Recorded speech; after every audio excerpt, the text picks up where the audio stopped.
Hello and welcome to the final editions of The Conversation. My name's Graham, based in Manchester. And I'm Malika, and I'm in Norwich. Wow, Malika, as I've just said it's the final editions, isn't it? Final episodes. Yeah, we're coming to the end of season 1, aren't we? Yes, it's season 1. We've already decided that there'll be a season 2 in a few months' time, won't there? Yeah, when we're ready for it, because let's not forget, this is a hobby, a pastime that we're doing. So, Absolutely. Yeah.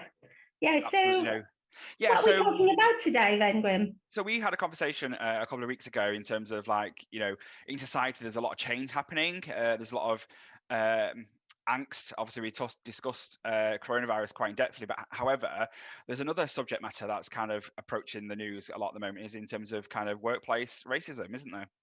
Yeah, precisely. Workplace racism, racism in general. There's been a government report published this week. Shall we just say a lot of us have been thinking in depth about it, those of us at the receiving end of racism and xenophobia. There's a lot of that going on, and workplaces aren't actually immune to it. And I believe today we are going to talk about this issue in education, isn't it?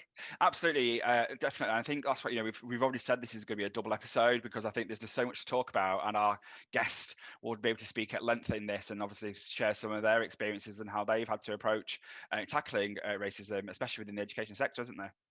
It is, yeah. It is something that's close to my heart. As you know, I work in the education sector, and there's a guest that is really, really knowledgeable in that subject. And I'd like to invite that guest, if I may. It's someone I really, really admire, and that's Adrian Rollins. People may know Adrian for other reasons, and I'm going to let Adrian introduce himself today. Adrian, care to join us? Yep, I'm here. Hello, hello. How are you doing? Yeah, I'm well, thank you. Hi, Adrian. Nice to see you again. Yeah, yes, good to see you. We're saying again because you've already contributed to our podcast in another way, and that's going to come in a further season, isn't it? Adrian, for those people who don't know who you are, care to just introduce yourself briefly? Because we know who you are. I admire you, and you know it. Well, I'm Adrian Rollins. I'm almost quite a few things. So firstly, what people may initially know me for was I was a professional cricketer for 10 years. So I played professional cricket primarily for Derbyshire County Cricket Club and then Northamptonshire County Cricket Club. So I played that through from the 90s through to the early 2000s.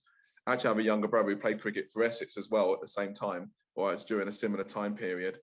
And then when I left cricket and I retired through a sudden injury, I've been in education from 2003 to now. And I'm currently a deputy head at a school in Nottingham, a school that I'm very, very happy at, I might add, and things are going well there. And also, you know, I've had some very experience in sport and in education. I'm very proud to be a teacher, and I'm very happy to be a teacher.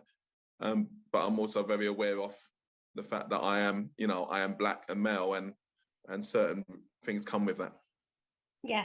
When we say things come with it, do you want to describe some of the situations perhaps that you had to experience? Because we're talking about microaggressions, but really some of the things we've experienced, you and I know, are kind of like blatant in your face.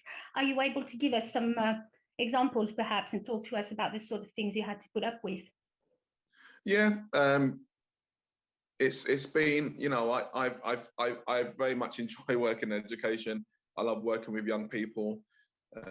Most of my career has been with people in the secondary school sector, and I think some of the things that you encounter it's just in terms of that perceived, and it's not from everybody, because it has to be said, it's far from everybody, but that belief that, for example, you know, my primary roles within education have been along the curriculum route, whereas someone who's grown up in an inner city, grew up a single parent family, you know, works well with young people. Historically, I've been expected to be really good at pastoral, helping, say, young with youth, particularly black youth, in working out how to get them engaged and that kind of stereotype. But then at the same time, I've encountered that ceiling where, okay, well, on that note, so because you're pastoral, at best you might be an assistant head for pastoral, or at best you'll be a head of year. and be in that middle leadership and the engine room in a school, and that's where your best fit is, and as opposed to being expected to have the skills or the experience to be working strategically within senior leadership. So yeah, I've had my challenges, and they've not. Then some have been overt, some have been covert, but not covert necessarily in terms of people sneakily trying to do things. Sometimes the case of just people, their biases just coming through without them realizing it. And then, I've had where people have later questioned themselves. I think one particular example was where I worked, and I won't say the school or what role I had, but because that's not the real point. The point is, I had a really extreme racist incident. One I can particularly remember where I had an extreme racist incident, and where a student made a very awful referral to what he thought I was, and the sanction to me was minimal. And sometimes, as many teachers will say, when they're subject to a sanction is made against a student with something that's come against them, they'll be upset about their sanction because they'll say, SLT don't understand or whatever. We've all been there with that. I've been everywhere from a TA to where I am now as a senior leader. But in this particular case, I spoke out quite, not angrily, but quite clearly in terms of I didn't think that the sanction was fair. It didn't represent the behavior by the student. And I just generally think the lack of understanding around what my experiences of racism wasn't understood. And rather than have that emotional intelligence and show that understanding, it went the other way. So all of a sudden, I wasn't particularly good at my job. I wasn't particularly good at anything that I did. And it was always minor things where it was just constant nitpicking. And just, it was, for me, harassment, because it got to the point where I was, the head wanted to put me on some kind of support program, and I'd never in my entire career experienced that ever.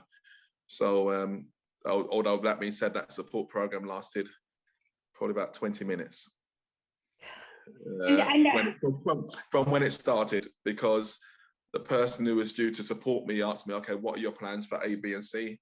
I produced a very clear action plan, a very clear strategy around what I was doing and how I was going to go about it, and the time frame upon which that particular member of staff was like, oh, okay, I have nothing more to say. So, and that was the start, beginning, end of support plan. Yeah, and in the end, the outcome of that, in the end, then you left, didn't you? You had to leave that place. I left eventually. I didn't leave right there and then because having someone like my mum as a mentor helps a lot. It does give you an advantage in terms of being focused and being composed.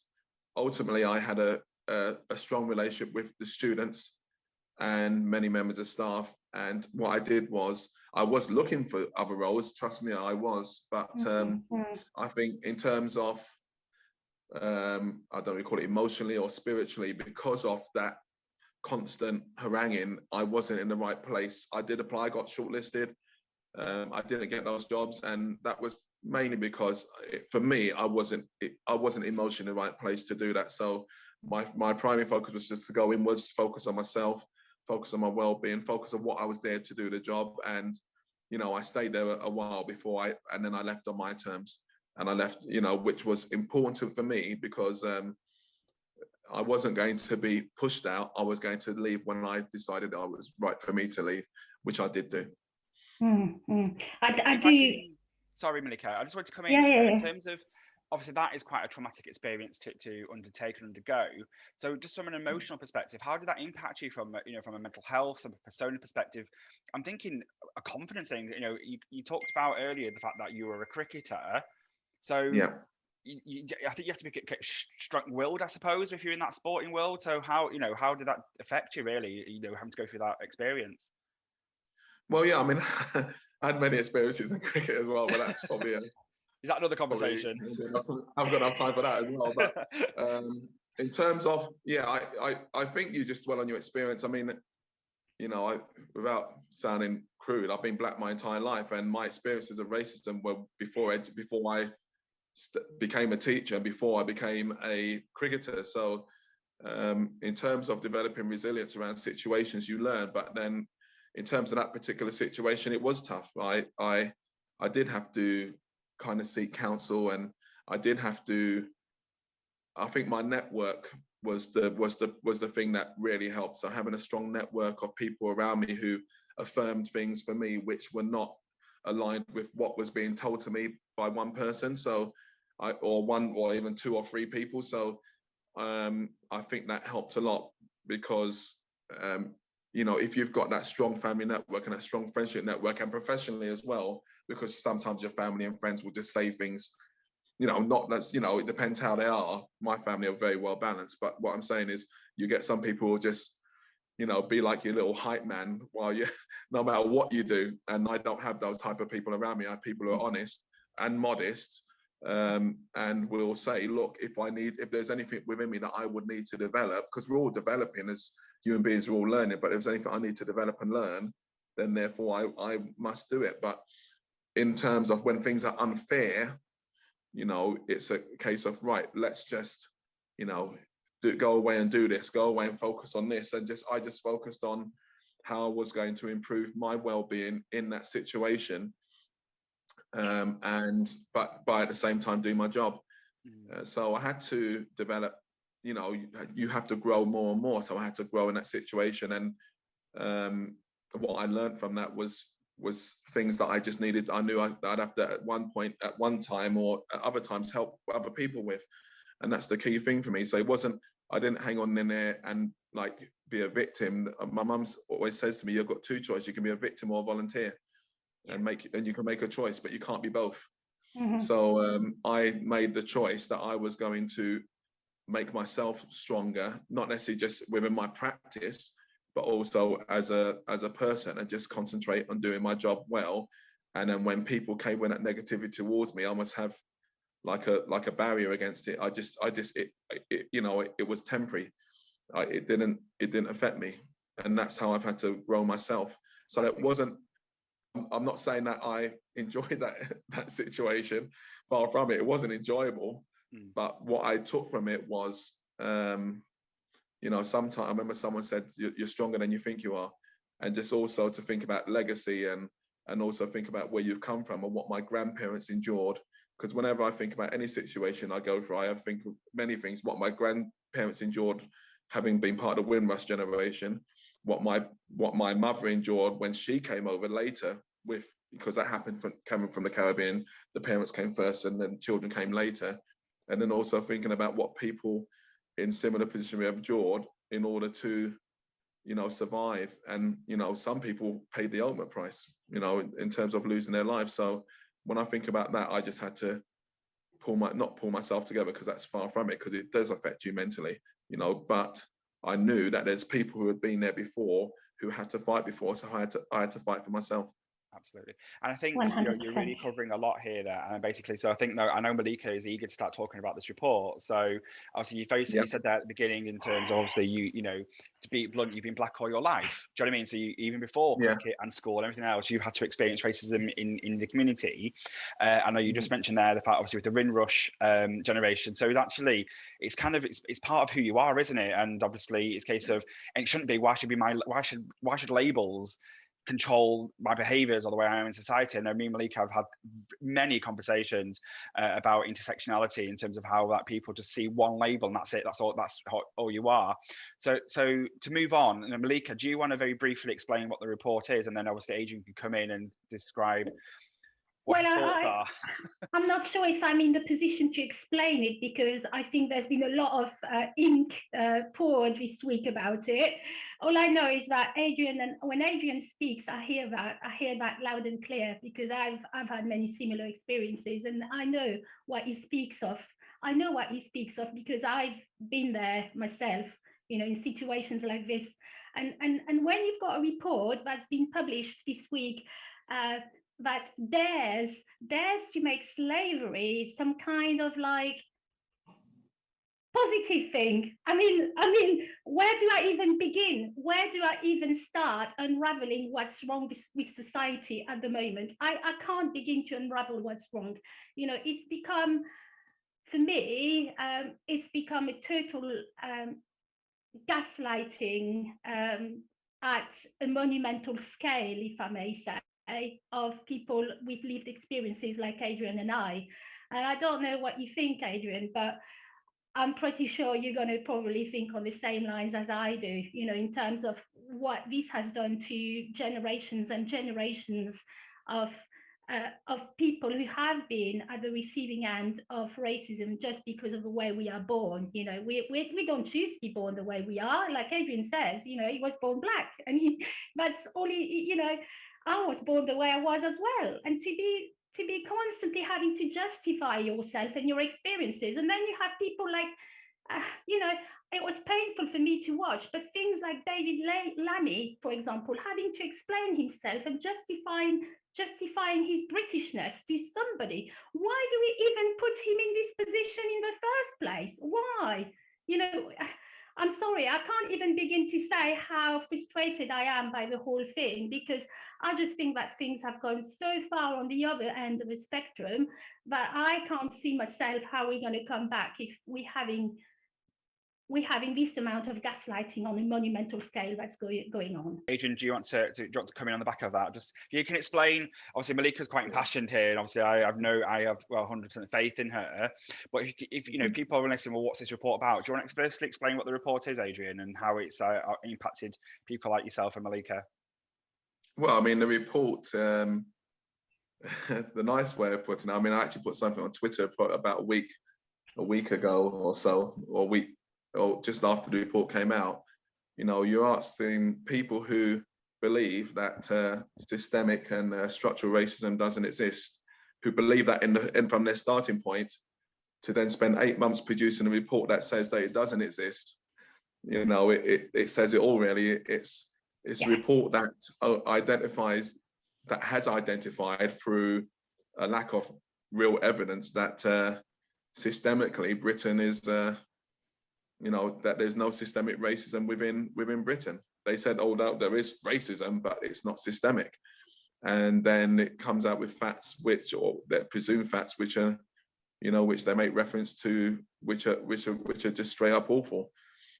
For me, it's, I never thought that in my lifetime I would come across such a ridiculous report, considering, you know, this was commissioned by the government. It doesn't surprise me, and I don't hold, funny enough, I don't necessarily hold a political view in this. I just hold a view on it, and whether the Labour government have produced it or the Conservative government produced it, I would say exactly the same thing. It's just ridiculous to say that there's no systemic racism when then someone else and someone else and someone else. There's something when it comes to a point where your experience is unique. That's one thing. But when you talk of your experience and then there's 100 people over there who can say, I understand that because I've had it, and then 100 over there, then 100, and 1,000 there, then 1,000 and 10,000 and 100,000, it doesn't become a unique experience. It becomes a systemic issue. Now, the other thing with that is, this is where the kind of, not the political agenda, but where the agendas get skewered here. We're not saying, you know, that Britain, everybody in England is racist, or in Britain is racist, or that, you know, down with Whitey, or that kind of thing. I don't know if anyone's seen the film I'm Gonna Get You, Sucker, a comedy from the kind of late 80s, early 90s by the Wayans brothers. It's not down with that. It's not that. There are, you know, we can take the, you know, the many protests that took part last year, whichever way you look at it, there were many white people protesting about the injustices in society as with black people. So we're not, you know, I think the whole nature of the report is almost devised to create divide, and it's not that simplistic. The reality is systemically. So when you look at those who are in power, who make certain decisions, and how that's cascaded down, it just basically shows that people are repeatedly met with barriers because of their color, because of their culture, which inhibits their progress, as opposed to someone who may not be of the same ilk. And that's And they're saying that's not the case because we are successful. I'm successful. I played a successful sports career. I believe I'm successful in education. My mother had, well, virtually 25 years as a head teacher, but that doesn't necessarily mean that there isn't a problem with the system. And that's what this report is trying to say, that there isn't a problem. Exactly, which is why we're all frustrated, because it's that refusal to accept that the obstacles that we encounter from birth. And we know, you're going to talk to any person. I knew I had to work twice as hard just to get to where I'm at, in life. And because we knew what obstacles we were going to have. The CVs where when I back in the days when actually your name seen on your CV would mean your CV would be put in the bin, for example, just because of the way your name sounds, for example. The fact that you turn up to places, and I'm talking about work here, but it's the same, in schools, in society at all levels. It's systemic. We've had evidence this week of and you know how much I believe in this public services. I've always been a strong believer in public services, but we've got now the evidence of one person in the police force, belonging to neo-Nazis, and everybody seems to be going, oh my God, a policeman belonging to a neo-Nazi organization. And I've been like, yeah, that's been happening for absolute years at university level, in education, in the public services. People are full of biases. And it's systemic. And when you get people in these places that will actually use their biases to stop you from getting somewhere because of the color of your skin, your accent, or the way you present, and you turn up with a hijab, for example, that sort of thing. That's what we're talking about. It's systemic. It is systemic because the system is putting mechanisms in place. Yes, there are equality laws and things like that, and fantastic that there is. But more needs to be done because these things still occur. These things still occur. And despite the fact that we may fight them, there comes a point when a lot of us are looking at it and thinking, come on, this report is coming out now, and it's just further evidence that our experiences are being denied. Our collective experiences here are being denied. We're basically told, nothing's going on. It's fine. There's no systemic racism or xenophobia in society, and it's wrong. It's wrong. Yeah, I think you're right there, Malika, when you talk about the things that have been put into place in terms of like the Equality Act and all those kind of things. But however, there's still things going on, and I want to bring Adrian back in on this one. Is the fact that yes, if you apply for a job now, a lot of organisations do that kind of blind shortlisting, where basically all you receive is the job that what they're applying to do is that the statements and experience and things like that. You don't know the names. I think that it helps, but there's why does it come to that point where we have to kind of take people's names out just so it's more of a fair process? But Adrian, I wanted to kind of bring you in if I can. Obviously, you talked in education. There is the attainment gap, and it's quite commonly known that the fact at university level, Black students seem to score less or perform less. Now, can you probably very briefly kind of explain why that could be? Because obviously I've worked in education, and I find it quite confusing that actually there is even a trigger for that mechanism to score it. So can you explain a little bit about that and why it's come about, Adrian? Well, I'm not too sure that. The one thing I'm aware of is that from the students that actually enter university, and those because there's the stats and says, oh well, numbers are going up of those who are going to university, but actually completing university is a different thing altogether. The stats for that are quite harrowing. And in terms of why the attainment is, again, we're talking about young people's journeys. So if, for example, you have a young person who's got to university, and that's all well and good. Ultimately, they're still coming, like all of us. They come with their lived experiences, and those who maybe teach and lecture in them or what have you will have their lived experiences. So there's always going to be not a barrier, but there's always going to be that kind of apprehension, and there's also the confidence. People are, if, like I said, I was born who I was.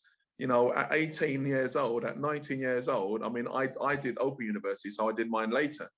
But I go back to being that age. I had so many experiences up to that point that even if I'd gone to university at that age, I would have been apprehensive and perhaps not as confident as others may have been about that.